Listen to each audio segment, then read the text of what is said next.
ಮಾಡಿದ್ರೆ ಕಥೆ ಏನು ಅಂತ ಲೆಕ್ಕ ಹಾಕೊಳ್ಳಿ.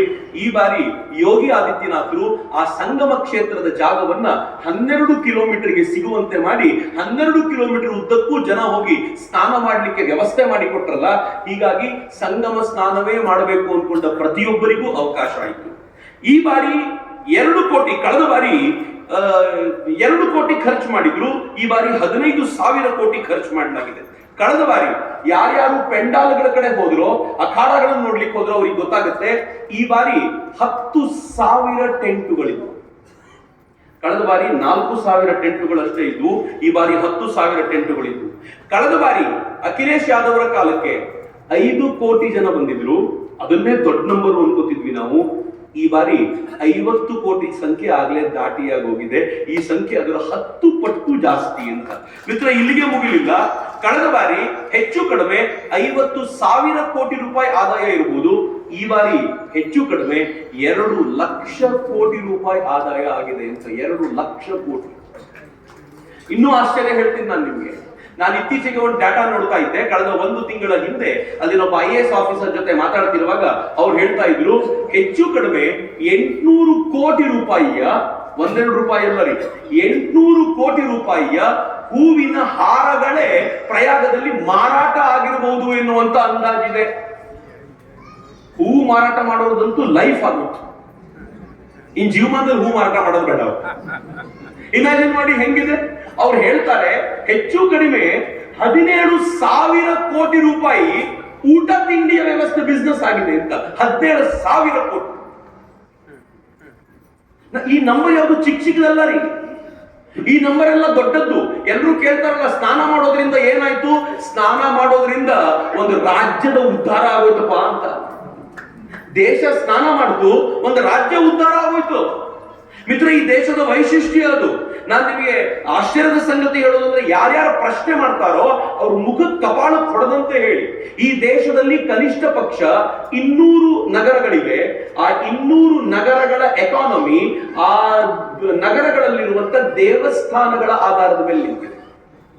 ಉದಾಹರಣೆಗೆ 12 ಜ್ಯೋತಿರ್ಲಿಂಗಗಳು. ಆ ಜ್ಯೋತಿರ್ಲಿಂಗಗಳು ಎಲ್ಲಿವೆ ಅಂತ ಪಟ್ಟಿ ಮಾಡ್ಕೊಳ್ಳಿ. ಆ ನಗರಗಳ ಎಕಾನಮಿ ಯಾವುದ್ರ ಮೇಲೆ ನಿಂತಿದೆ ಅಂತಂದ್ರೆ ಆ ಜ್ಯೋತಿರ್ಲಿಂಗಗಳ ಮೇಲೆ ನಿಂತಿದೆ. ನೀವು 52 ಶಕ್ತಿಪೀಠಗಳನ್ನು ಲೆಕ್ಕ ಹಾಕಿ, ಆ ನಗರಗಳ ಎಕಾನಮಿ ಅಲ್ಲಿರುವ ದೇವಸ್ಥಾನಗಳ ಮೇಲೆ ನಿಂತಿದೆ. ನೀವು ಯಾವತ್ತಾದ್ರೂ ತಿರುಪತಿಗೆ ಹೋಗಿ ನೋಡಿ. ಇಡೀ ತಿರುಪತಿಯಲ್ಲಿ ನಿಮಗಿರುವಂತ ಎಕಾನಮಿಯ ಸೋರ್ಸ್ ಏನು ಅಂತ ಕೇಳಿದ್ರೆ ವೆಂಕಟೇಶ್ವರ ಒಬ್ಬನೇ. ನೀನ್ ಯಾವತ್ತಾದ್ರೂ ಶಿರಡಿಗೆ ಹೋಗಿ ನೋಡಿ. ನನಗೆ ಆಶ್ಚರ್ಯ ಅನ್ನಿಸ್ತು. ನಾನು ಮೊನ್ನೆ ಈ ಟ್ರಿಪ್ಪಿಗೆ ಹೋಗ್ಬೇಕಾದ್ರೆ ಶಿರಡಿಗೆ ಹೋಗಿ ನೋಡಿದೆ. ಶಿರಡಿಯಲ್ಲಿ ಅದೊಂಥರ ಸೆಕೆಂಡ್ ತಿರುಪತಿ ಆದಂಗೆ ಆಗೋಗಿದೆ. ಎಷ್ಟು ಜನ ಇರ್ತಾರೆ ಅಂತಂದ್ರೆ, ಇಡೀ ಶಿರಡಿಯ ಮತ್ತು ಸುತ್ತಮುತ್ತಲಿನ ಜನರ ಬದುಕಿಗೆ ಆಧಾರ ಯಾವುದು ಅಂತಂದ್ರೆ ಶಿರಡಿಯಲ್ಲಿರುವಂತ ಒಂದು ಮಂದಿರ ಕಟ್ಟಿದ್ರಿಂದ ಏನಾಗುತ್ತೆ ಅಂತ ಕೇಳ್ತಾರ ಅಯೋಗ್ಯರು. ಉತ್ತರ ಕೊಡಬೇಕು ಅವ್ರಿಗೆ ನಾವು. ಮಿತ್ರ, ಹೇಗಿದೆ ಅಂತಂದ್ರೆ ಕರ್ನಾಟಕದಲ್ಲಿ ಒಂದು ಶೃಂಗೇರಿ, ಒಂದು ಹೊರನಾಡು, ಇಡೀ ಊರುಗಳನ್ನ ಅಕ್ಕಪಕ್ಕದ ಊರುಗಳನ್ನು ನೋಡ್ಕೊಳ್ಳುತ್ತೆ. ನಾನು ಒಂದೇ ಲೆಕ್ಕದಲ್ಲಿ ಹೇಳಬಹುದು ಅಂತಂದ್ರೆ, ಅಯೋಧ್ಯೆ ಹೊಸ ರಾಮ ಮಂದಿರ ನಿರ್ಮಾಣ ಆಗುವವರೆಗೂ ವರ್ಷಕ್ಕೆ 2 ಕೋಟಿ ಜನ ಹೋಗ್ತಾ ಇದ್ರು. ಇವತ್ತಿನ ರೆಕಾರ್ಡ್ ಅಯೋಧ್ಯೆಗೆ ಈ ವರ್ಷ 16 ಕೋಟಿ ಜನ ಹೋಗಿ ಬಂದಿದ್ದಾರೆ. 16 ಕೋಟಿ. ಇದುವರೆಗೂ ಹೈಯೆಸ್ಟ್ ಈ ದೇಶದ ಜನ ಯಾವ್ದಕ್ಕೆ ಹೋಗ್ತಿದ್ರು ಅಂದ್ರೆ ತಾಜ್ ಮಹಲ್ಗೆ ಹೋಗ್ತಿದ್ರು. ಹೋಯ್ತ್ರಿ ತಾಜ್ ಮಹಲ್? ಲೆಕ್ಕದಲ್ಲಿಲ್ಲ ತಾಜ್ ಮಹಲ್. ಈಗ ಜನ ಎಲ್ಲಿಗೆ ಹೋಗ್ತಾರೆ ಅಂದ್ರೆ ಅಯೋಧ್ಯೆಗೆ ಹೋಗ್ತಾರೆ ಅಂತ. ಜನರ ಮೈಂಡ್ ಹೆಂಗ್ ಸೆಟ್ ಮಾಡಿದ್ರು ಅಂತಂದ್ರೆ, ಮೋದಿ ಮತ್ತು ಯೋಗಿ, ನೀವು ಪ್ರಯಾಗ್ರಾಜಿಗೆ ಹೋಗ್ತೀರಾ, ಪ್ರಯಾಗ್ರಾಜಿಗೆ ಹೋದವರು ನೀವು ರೈಟಿಗೆ ಹೋದ್ರೆ ಕಾಶಿ, ಲೆಫ್ಟಿಗೆ ಹೋದ್ರೆ ಅಯೋಧ್ಯೆ, ಯಾವ್ದಕ್ಕೆ ಬೇಕಿದ್ರು ಹೋಗಿ ಬನ್ನಿ. ಅದಕ್ಕೆ ಅವ್ರು ಏನ್ ಮಾಡಿದ್ರು, ಪ್ರಯಾಗ್ರಾಜ್ಗೆ ತುಂಬಾ ಕಾಸ್ಟ್ಲಿ ಇತ್ತು, ಕಾಶಿಗೆ ಮತ್ತು ಅಯೋಧ್ಯೆಗೆ ಕಾಸ್ಟ್ ಕಡಿಮೆ ಇತ್ತು, ಫ್ಲೈಟ್ ಕಾಸ್ಟ್. ಬಹಳ ಜನ ಮೊದಲು ಅಯೋಧ್ಯೆಗೆ ಹೋಗ್ತಿದ್ರು, ಅಲ್ಲಿ ದರ್ಶನ ಪಡ್ಕೊಳ್ತಿದ್ರು, ಅಲ್ಲಿಂದ ಪ್ರಯಾಗ್ರಾಜಿಗೆ ಬರ್ತಿದ್ರು, ಅಲ್ಲಿಂದ ಕಾಶಿಗೆ ಬಂದು ಫ್ಲೈಟ್ ಹತ್ತಿ ವಾಪಸ್ ಬರ್ತಿದ್ರು.